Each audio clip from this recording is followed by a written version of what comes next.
President Trump is calling on negotiators to move fast on Gaza ceasefire talks as delegations from Hamas and Israel convene today in Egypt for indirect talks on the 20-point plan announced last week by the White House. On Truth Social, Trump wrote, quote, "All hell like no one has ever seen before will break out against Hamas," unquote, if it does not agree to the plan by his deadline. Trump spoke to reporters on the White House lawn Sunday. We don't need flexibility because everybody's pretty much agreed to it, but there'll always be some changes. But the Hamas plan, I tell you, it's amazing. You're going to have peace, if you think about it, peace in the Middle East for the first time in, they say, really 3,000 years. So I'm very honored to be a big part of that. Look, they've been fighting for a plan for years. We get the hostages back almost immediately. Negotiations are going on right now. Will probably take a couple of days, and people are very happy about it. Gaza ceasefire negotiations on the Hamas side are led by Khalil al-Hayya, who Israel targeted in an assassination attempt in Qatar last month. The deal calls for Hamas to release all remaining hostages and to disarm, and outlines a transitional governance structure. Hamas has agreed to the release of Israeli hostages, but hasn't accepted all the conditions. For more, we're joined by Daniel Levy, president of the U.S. Middle East Project and a former Israeli peace negotiator under Prime Ministers Ehud Barak and Yitzhak Rabin. His recent Substack post is titled "Interpreting the Trump-Netanyahu Gaza Plan, Reactions to It and What Comes Next." Welcome back to Democracy Now!, Daniel Levy. So if you could give your initial response to Trump's 20-point peace plan, which indeed you say should not be referred to as a peace plan. Well, it's not a peace plan. It's many things, but not that. Look, the most important component is whether this can bring an end to the Israeli assault, a ceasefire, the release of Israelis, the release of Palestinians held in Israel, the Israeli military withdrawal from Gaza, and the entry of massively needed humanitarian assistance, which Israel has been preventing in its starvation policy, and the entry of that on scale. Now, on those things, the 20 points are extremely light on detail, hence the need to flesh those out, to make sure that there will actually be a withdrawal, that there will actually be massive ramping up of assistance that's allowed in. And those are the things that are being discussed now in Cairo, one imagines.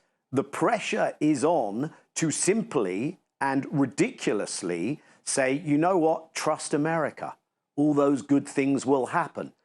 The rest of what's in those 20 points, and in fact, more of those 20 points are devoted to the details of some kind of bizarre throwback to the Dutch East India Company, some kind of colonial administration, non-Palestinian, led by Trump, former Prime Minister here, Tony Blair and others. My assessment is that they would then try and impose such a model in the West Bank, where you currently have nominal, if deeply unrepresentative and co-opted, Palestinian authority leadership. And there is nothing other than a few throwaway words about what would happen eventually in terms of the decolonization, deoccupation of Palestinian land. There is no reference in the whole bloody thing even to the words West Bank. So the idea that this is going to set aside 3,000 years or whatever the president wants to call it is patently absurd. But that's why when the leader of the state, which is the key enabler of a genocide, puts forward a plan, one still has to engage with it. But that is why one at least needs to see, can it deliver on the immediate, urgent necessity of stopping the killing, starvation and displacement in Gaza, getting Israelis out, getting Palestinians released from Israeli prisons.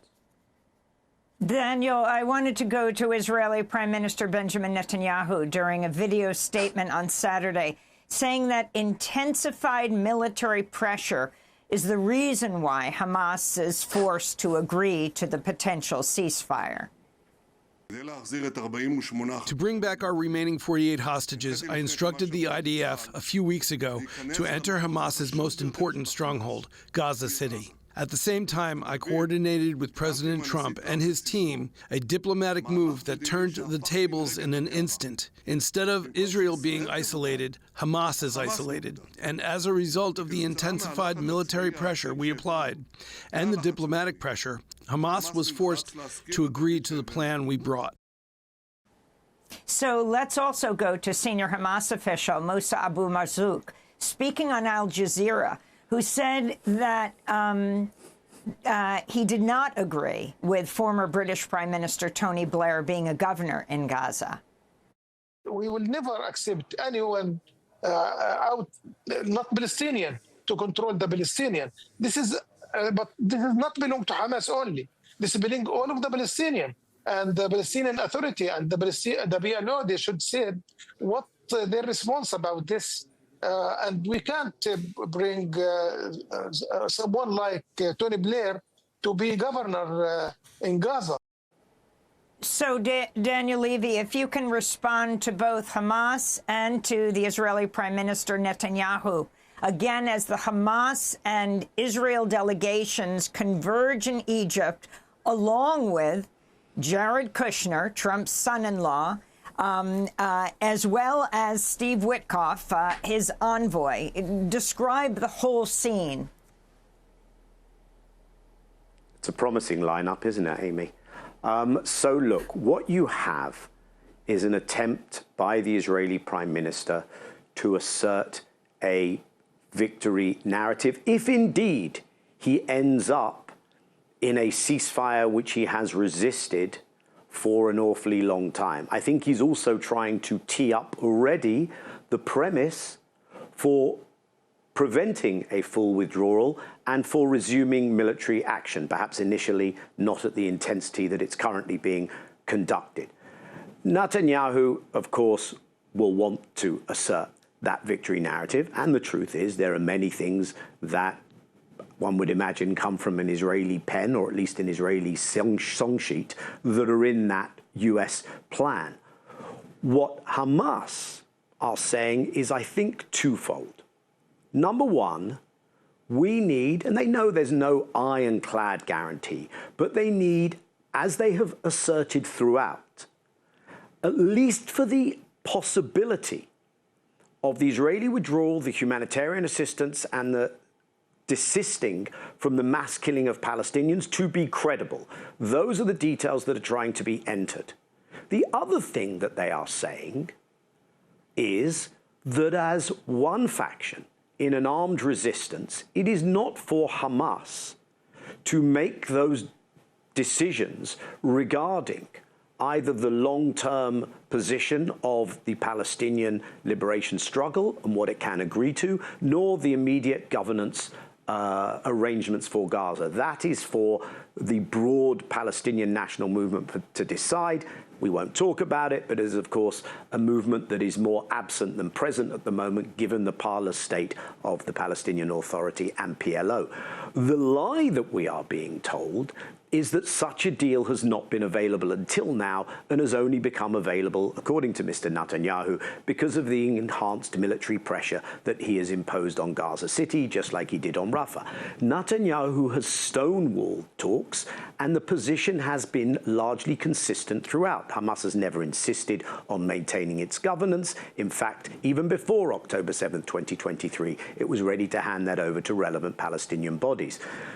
Netanyahu, in terms of the change in his position, that largely comes because the American president seems to be more insistent now. But what he would like to do is maintain the ability to avoid the parts of this plan which, while they won't lead us to peace, could at least lead us to something less awful in Gaza. Therefore, he's keeping his options open. In the meantime, in the interim, even while they're in Cairo, Palestinian civilians continue to be killed. Palestinians going to seek desperate humanitarian assistance are being killed. And Israel continues to bomb in Lebanon, to mistreat, illegally detain those who are just on the Sumud flotilla to Gaza as well. What I think we're seeing is a convergence, though, now around a demand from Trump.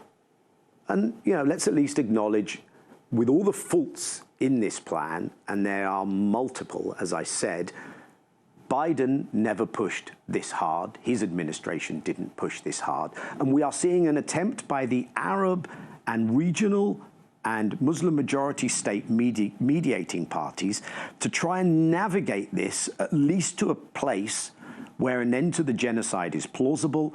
We're seeing Netanyahu trying to create maximum room for maneuver on his part, and we're waiting to see where Trump comes down on this. What we shouldn't forget is those aren't the only actors. So the mass mobilizations that we've seen, also the flotilla, also on the streets of Europe, Italy, in multiple places, they have generated a pressure on Netanyahu. It was noticeable that he felt the need to claim Israel is not isolated, Hamas is isolated. It's a bit of a silly claim.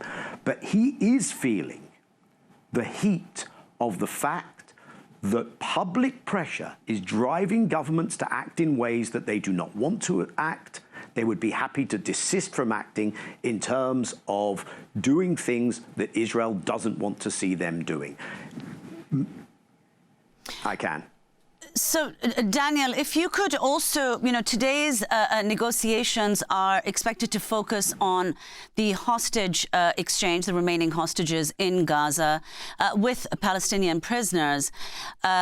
And reportedly, one of the Palestinian prisoners whose name is on the list is Marwan Barghouti. If you could talk about the significance of that and what it would mean for Palestinians if Barghouti were released. Yeah, so let's be clear. There will be a significant release of long-held Palestinian prisoners if indeed this goes forward. That's what we've seen in the last 2 rounds of exchange.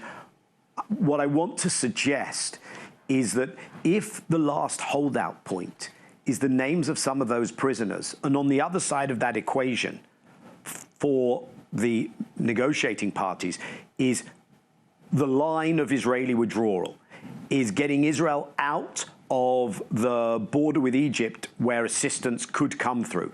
If those are the trade-offs at the end, we perhaps might not see all the names that are being talked about of Palestinian prisoners being what holds this up, including the name you asked me about, Marwan Barghouti. Marwan Barghouti is significant because in the past he has been a unifying figure. He managed to reach a document during his time in prison, early in this term of his prison, between Fatah and Hamas. It was ultimately dismissed by the current PA-PLO Fatah leadership.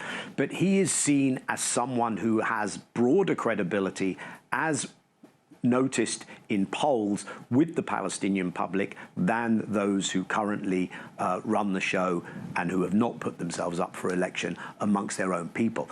And the key point here about Marwan Barghouti is we should not consider it happenstance or coincidental which Palestinian leaders are assassinated by Israel, which are imprisoned, which are perhaps blackmailed, and who is left in place in order to run an authority which most days of the week is busy coordinating security with Israel when it's not being attacked and undermined by the Israelis. So Marwan represents one of those Palestinian leaders who perhaps could develop a kind of alternative, a kind of strategy and set of tactics which could actually challenge Israel. It's not just Israel who doesn't want to see him come out for those reasons. I would argue there would be quite a few nervous people in Ramallah were Marwan to be released.